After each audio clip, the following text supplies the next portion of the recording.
Standing next to me is Dr. G. Srinivas Rao, is the Director Health of the Telangana government and the man institutionally responsible for the response of the governmental machinery towards the COVID pandemic and of course several other issues.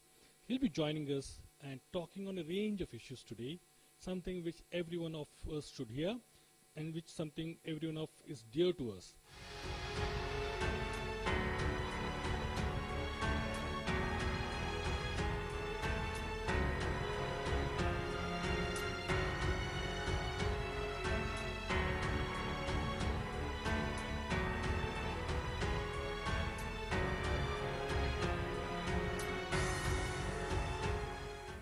Issue that has come to the fore recently, saying that there could be a second wave of the coronavirus pandemic in the Telangana government. Did I hear the term correctly? Are we really talking about a second wave? Yeah, second wave we are hearing not only in India, across the globe. This is a complete unprecedented situation with regarding to this COVID-19 pandemic, which is affecting the people across the globe. So as far as the second wave is concerned, we are witnessing especially in the European Union, mainly the UK, England, and Spain, France, Brazil. All these countries are undergoing second wave, where the cases are reporting almost a lakh of cases per day from all the European Union countries. When it comes to England, it is more than 25,000 per day. But if you witness the largest country of United States of America, where it has crossed more than 1.25 lakhs as on yesterday per day. So mainly the second wave depend on people's behavior. Okay, so whenever the people forget to follow the preventive norms that is related to the wearing of the mask or frequent sanitation of their hands, and not to join in the groups, and maintaining the physical distance. So these are the main things which we are following religiously for the last 8 months. So wherever these things have followed religiously, those countries, those people are kept this virus away from them, but wherever it has gone out of the hands, now we are witnessing in the form of second wave. I can say only one thing. Now we are calling it as a second wave, but we are going to witness so many waves in the coming days, because unless we get a permanent cure or a vaccine which takes care of the virus from not affecting the people. So it is within our hands how best we can keep the virus under control. So we know medical health, of course, has several terminologies, and if there is in fact, for a general person, second wave means a burst of coronavirus cases. But in medical terms, in terms of the governmental health parameters, what qualifies as a second wave of this pandemic? The second wave is nothing but increase in the exponential of cases, number of cases. Right. That is like over the span of 1 week. Yeah, the thing is, it will depend upon the area from country to country. The geographical boundaries will be different. For example, in our country also now we are witnessing in the form of second or third wave, especially in our capital Delhi and in Kerala also. So these are the two states which have witnessed the coronavirus cases in the first instance when the pandemic has started. So now the Kerala, especially, which is a state who has controlled effectively in the initial stages, now where they are witnessing a second wave, almost they are getting around 7,000 cases to maximum of 10,000 cases per day. Even Delhi also witnessing around 6,000 to 7,000 cases. So even the pollution is also adding to that, so which is going to be a serious issue for those states. But rest of the country, the cases are under control when compared to the maximum peak of around 90,000 per day in India. Now it has come down to less than 50,000. That's a good sign, but we don't know how these things are going to turn out in the coming days or coming months, because now this festive season is there. That is one thing. And not only the festive season is not only restricted to one state. It is going to be panic pan-India. That's one thing. And second thing, more concerned is the winter season. So winter season in India, especially in northern states, temperatures will be very, very low. But even for our Telangana state itself, in most part of the city and even other parts of Telangana also, already we are witnessing around 15 degrees or less than that also. So normally winter season is prone to the respiratory diseases. So this is a serious concern, and whatever the flu related diseases which we are getting in the winter season, the COVID is also affecting with the same signs and symptoms. So now we should be double careful, okay, to take care of ourselves. So you also spoke about the exponentiality of cases in the sense that the sudden increase in the cases which qualifies and disease as a second wave. In quantified terms, how much? Are you talking about a 50% jump exponentially? What is the exponential factor are you talking about in purely mathematical terms, in terms of the spurt in cases? Now I'll compare with the two states of Telangana and Kerala, how we can describe the exponential thing. For example, Kerala, they had Onam festival. Okay, that's the largest festival and biggest festival. And that was obviously one of the causes. One of the main cause for the increase in the cases as far as Kerala state is concerned. And because people started coming from outside the state also and going out. People have traveled from the urban areas to rural areas, then after the festival, then again from the rural areas to urban areas. So this is a infection which can spread to man, okay, the person to person. Okay, so when the persons or population moves from one place to other place who are infected, so definitely their virus also will go with them. Okay, so once they carry the virus, they will infect the newer groups, newer populations. So automatically they will spread to the newer people. There will be a small outbreaks, larger outbreaks. Okay, if you are fail to detect at the right time, then for example, I'll take another example in Telangana state itself. There is a border in Khammam district. There is a border between the Krishna district and Khammam district. Okay, so recently we are getting regular cases. Okay, on and off, 2, 3, 10, 5 like that from the border villages. So Random checking. So then we decided let us do the mass screening of certain villages. Certain villages in the border. Certain villages in the border, because though that part of Andhra is affected very severely.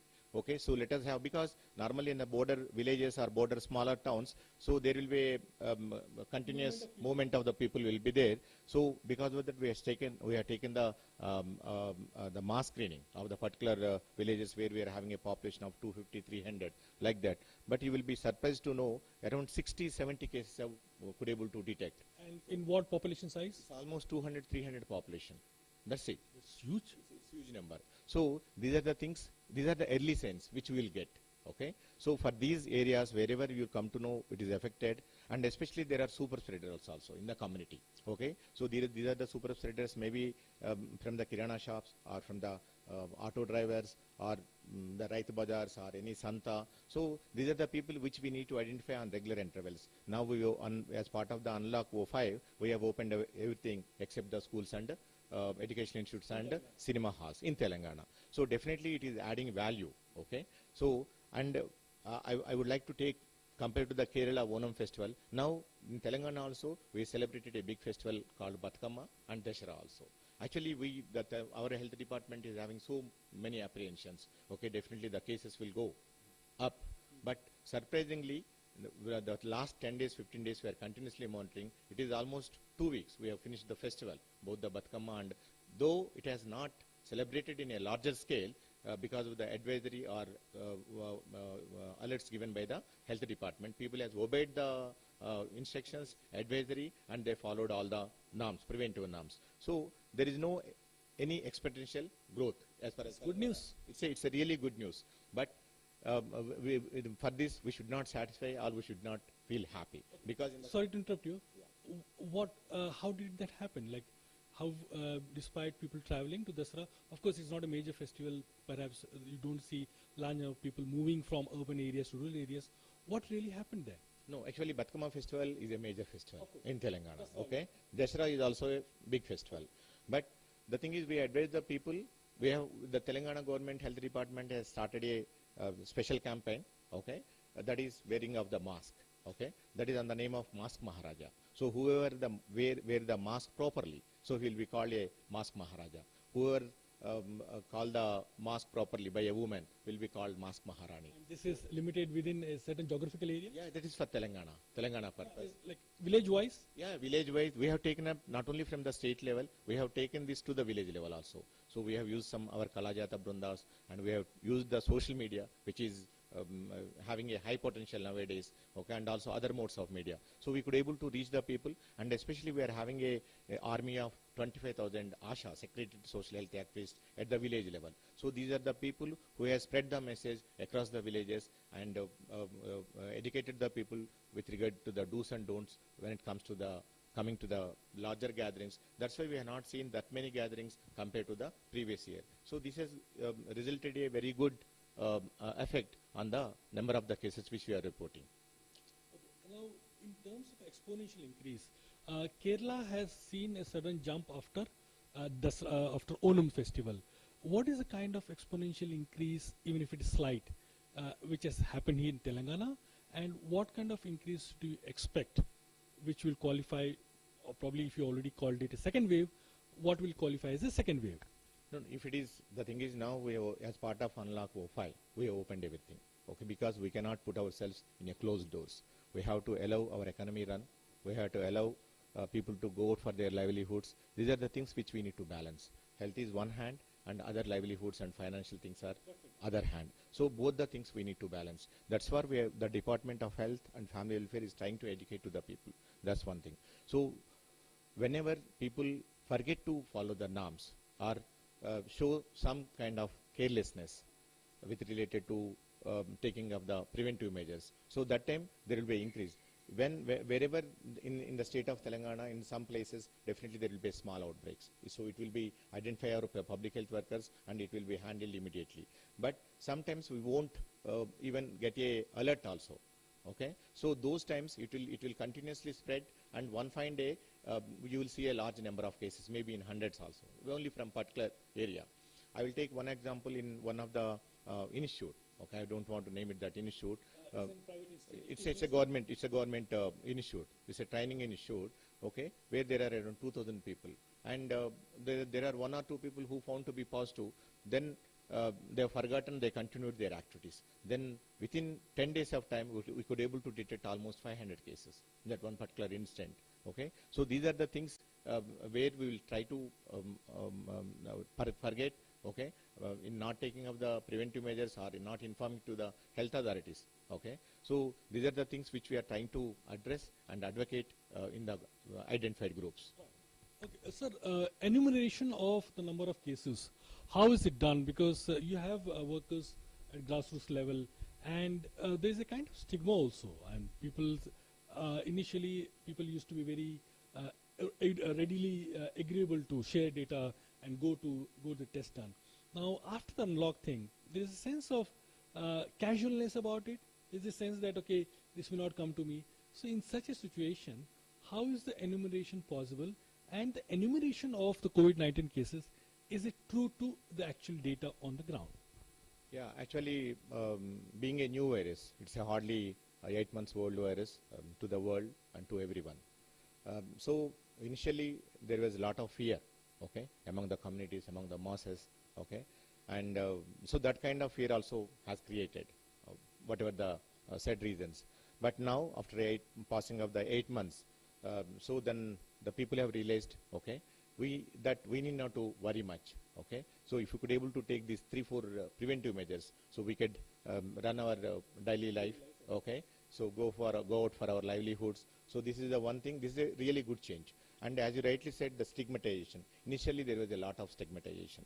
Even the Ministry of Health and Family Welfare, Government of India, the state government has taken a massive campaign, okay, to not to stigmatize the people. You stigmatize the disease, not the people, okay. You have to show that sympathy and empathy towards the people who has affected from this virus. So this is the another thing, okay. So in this way, now we are trying to advocate the people, so not to fear about this disease, okay, but whenever you find any symptoms, signs and symptoms of this disease or any other disease, as earlier I told, with this is the time of flu, okay, this is a flu season, so all flu virus will be showing the same symptoms, signs and symptoms, like having fever, having dry cough, having myalgia, okay. So all these issues will be there, and the only peculiar thing in this COVID virus is loss of taste or loss of smell, okay. With that only you can identify, okay, that will happen only in some cases.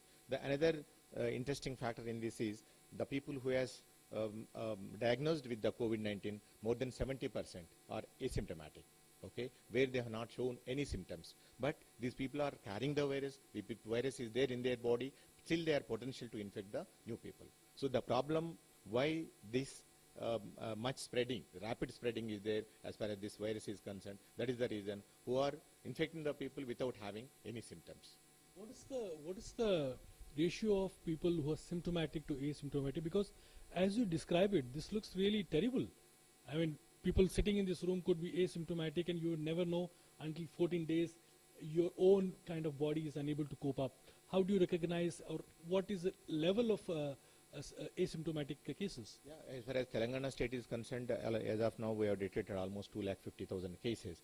Out of those 250,000 Which is positive cases? positive cases, COVID-19 positive cases, out of that 70% of the cases are asymptomatic. That means they are having virus, but they have not shown any symptoms. But the problem is will be with these people.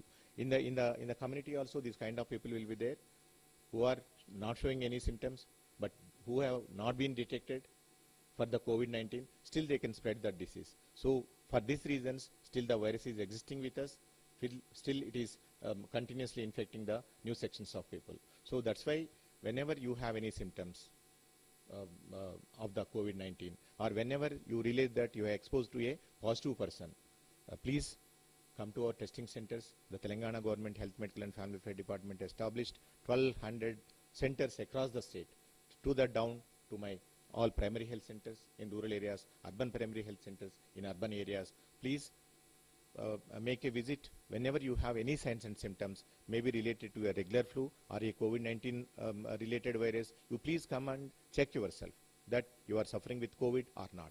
Whether you are exposed to a positive case, please come between the 5th day and the 10th day. So where you can test yourself and get diagnosed. Accordingly, the treatment also will be given completely free of cost.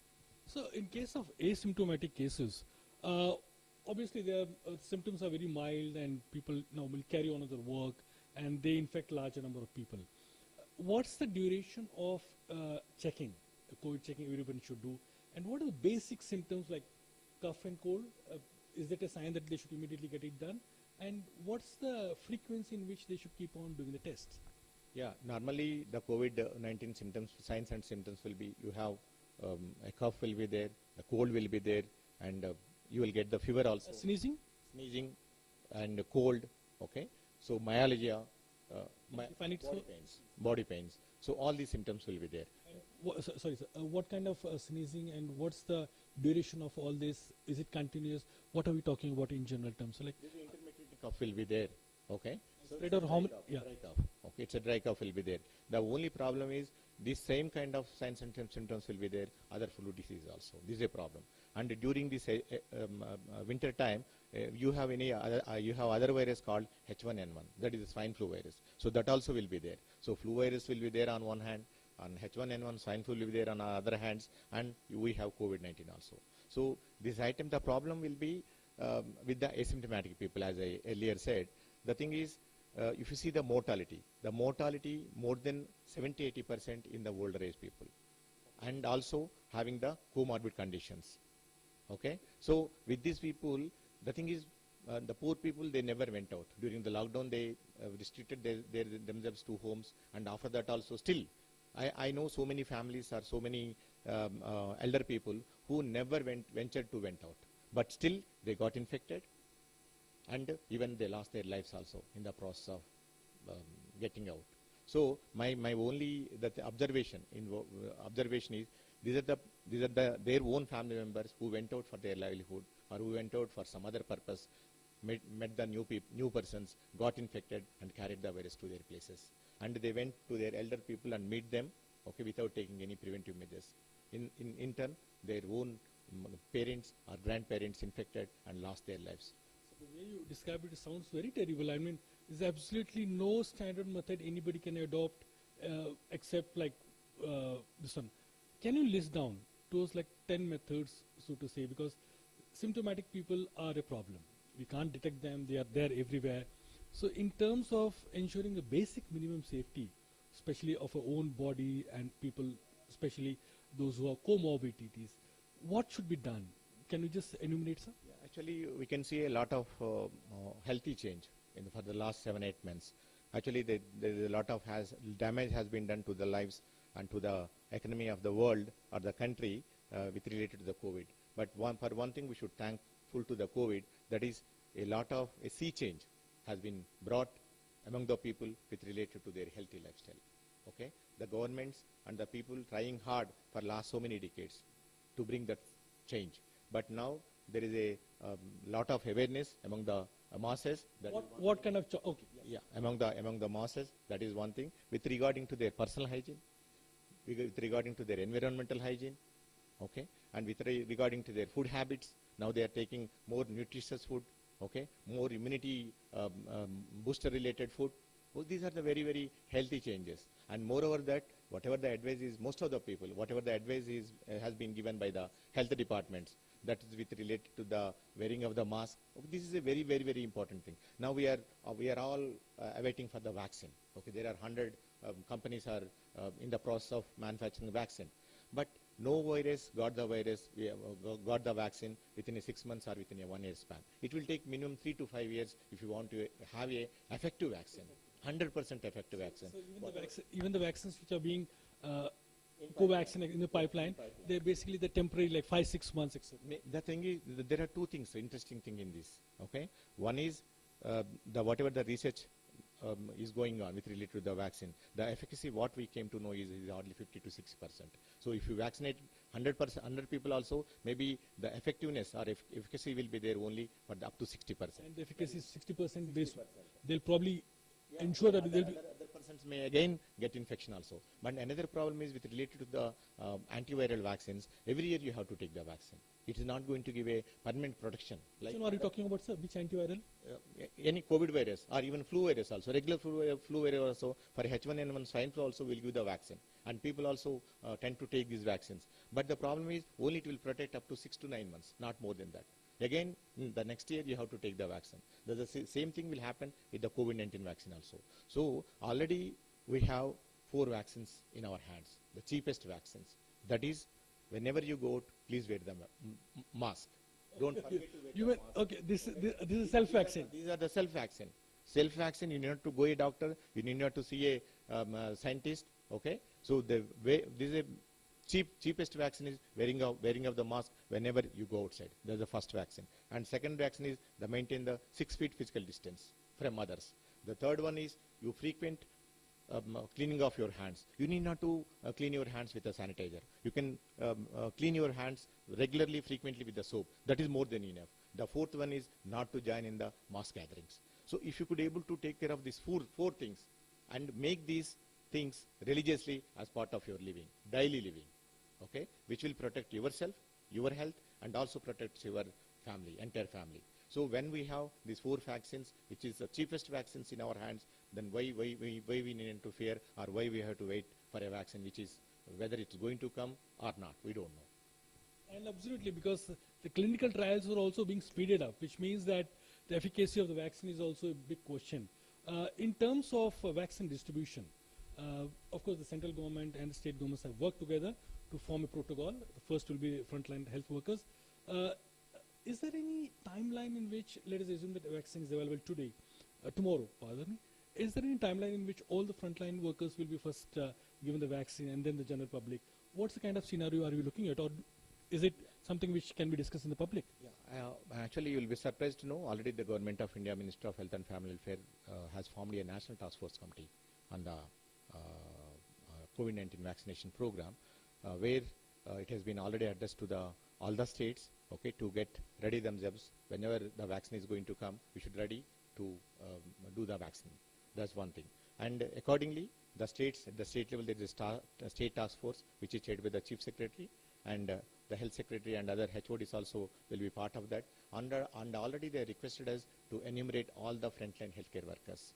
So not only in the government, Put down their names and everything it has been done in the public health department, that is the government department, and where we are going to take care of the entire private healthcare force also. So the entire, because these are the people who are providing the services for the last 8 months, and in the coming days also, these are the people, high risk people, prone to the infection. So they will be vaccinated first, and after that other frontline workers related to the departments, because if you take the municipal administration department or police department, so these the frontline workers also will be taken care, and the next comes with the vulnerable populations. In our society, we are having elderly aged people, 60 and 65, and also comorbid conditions people, then they will be given the priority, and the children will be given the priority, then the healthy population will be given the priority. This is a period of like 6 months, 7 months? We don't know. The thing is, we are expecting that the first vaccine to the frontline workers will happen in the month of January or February. Okay. It will take like 6 months after January. Minimum of it will take 6 months, minimum. Because you know the population of our country, okay, it's almost 130 crores, okay. So there are a lot of logistics are involved, and the cold chain mechanism is involved. Sir, when it comes Thousands of vaccinators. when it comes to life, everyone will be like seizing upon it. There could be a huge chance of black marketing, huge chance of social unrest also if people are not given the vaccine on time, because many parties are actually promising the vaccine as a kind of an election giveaway. Yeah, at the international level, WHO is taking utmost care, okay, where they are trying to get all the countries on board to have some ethical norm, protection for the vaccine, okay, and distributing the vaccine to the needy people on priority basis. But definitely everybody is going to get. We need not to hurry, okay. And even the country also at the national level and the state level, different task force has been formed, okay, and already individual name-wise, okay, it has been documented, okay, and according the vaccine will be given. But in the coming days, it's not only in the state, across the country, everybody is going to get the vaccine. So how is your frontline health workers coping up with this? Because in the early stages, we saw some casualties among doctors. Of course, they had comorbidities. So how is the doctors and nurses, as part of the public health system, how are they coping up? And recently also you talked about doing away with the PPE kits also, because obviously they're too stuffy. Yeah, there are two things in this. Actually, my highest regards and gratitude and heartfelt thanks to all my healthcare workers, frontline healthcare workers, especially starting from my ASHAs, ANMs, and from other department, Anganwadi workers, that is from at the field level. Then when it comes to the hospitals, starting from the doctors and the nursing and other paramedical staff, okay, and to the top level.